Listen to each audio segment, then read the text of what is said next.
The man returned home from his business trip to find cigarette butts scattered outside his front gate. Someone had been on his property. Worry gnawed at him. His wife had been home alone. He quickly retrieved his handgun, vaulted over the gate, and sprinted toward the house. Fresh footprints near the entrance confirmed his fears. The intruder had already been inside. Jack chambered around and slipped into the house. When he reached the bedroom, chaos greeted him. Furniture overturned, blood splattered across the walls. He frantically dialed his wife's number. She answered from a hospital bed, her voice weak. Someone had beaten her severely.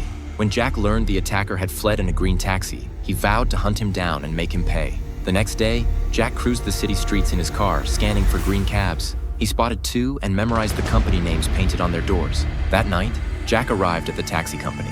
When the security guard opened the gate, Jack forced him inside at gunpoint. In the office, he searched the computer records until he found the cab that had visited his home. The driver was a young man named Leo. Early the next morning, Jack waited outside the depot. When he spotted Leo behind the wheel, he flagged him down, claiming he had an urgent errand. Once inside, Jack gave a random address. They'd barely driven a block when Jack pulled out his gun. Leo went pale at the sight of the weapon, assuming this was a robbery.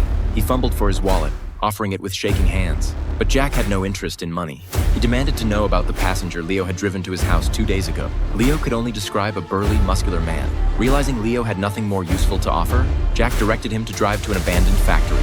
There, Leo spilled everything he knew, begging Jack to spare his life. For security's sake, Jack put a bullet in Leo's head.